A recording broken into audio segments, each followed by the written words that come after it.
Bonsoir, alors je voulais faire une vidéo avant le week-end sur la nouvelle version qui s'est installée hier sur ma voiture, la 2020.4.1, donc bienvenue en 2020. Alors j'ai vu sur internet que en fait elle pèse plus de 5 Go cette mise à jour, donc c'est pas mal, mais on va voir donc s'il y a des améliorations. Alors, je vais déjà vous montrer un peu ce qu'il y a de nouveau comme information sur l'écran de la voiture. Après, je vais passer à la conduite, vous montrer s'il y a des améliorations ou pas.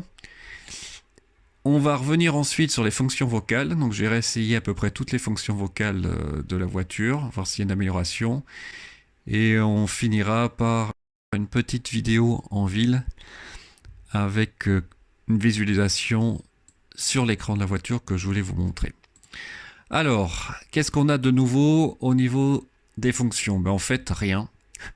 Je vais casser le suspense tout de suite, sauf on voyait ces informations supplémentaires sur le véhicule. Toutes les autres descriptions sont celles qu'on avait déjà sur l'ancienne mise à jour.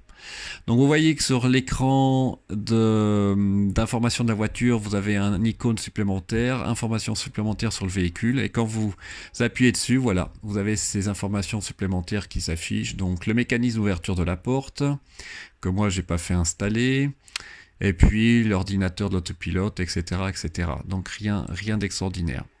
Après, ce que j'ai fait, c'est que j'ai repris mon chemin favori pour aller au travail, voir s'il y avait une différence quelconque de la voiture en autopilote, que ça soit en ville ou sur autoroute. Alors sur autoroute, j'ai pas montré parce qu'en fait, j'ai pas vu de différence. Il y en a qui disent que le dépassement automatique est un peu plus souple. Moi, je n'ai vu aucune différence, honnêtement. Par contre, je voulais voir par rapport à mon souci, vous savez, de ligne blanche dans un virage un tout petit peu serré dans ce village, s'il y avait un changement ou pas. Avec aussi la détection des plots blancs qui sont au milieu de la route dans ce petit virage.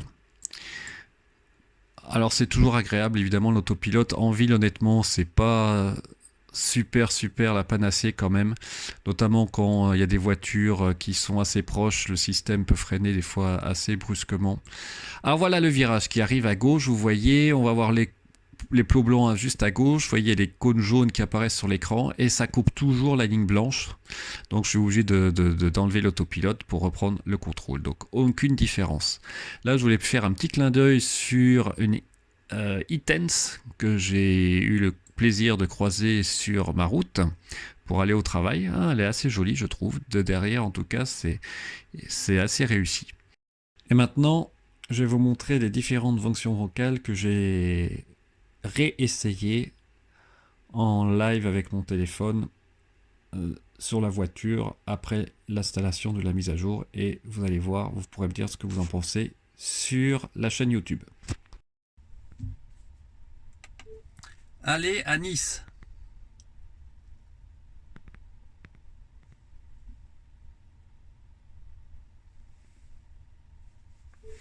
Écoutez Phil Collins. Ça marche pas non plus. Donc en fait, il n'y a pas de changement par rapport à avant pour les commandes vocales. Envoyer un texto à Cécile.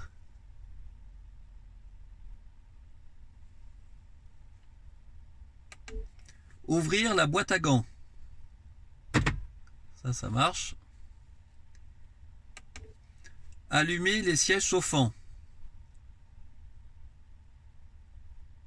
Ça marche. Éteindre les sièges chauffants. Régler les rétroviseurs. Ça marche. Donc aucune différence.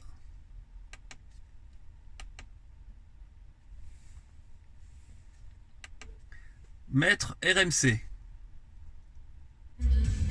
Ah, la radio marche. Mettre France Inter.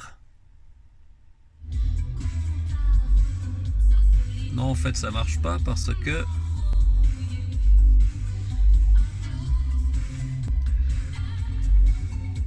mettre RMC.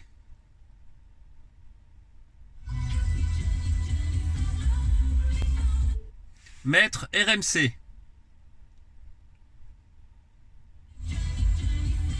non, ça marche pas.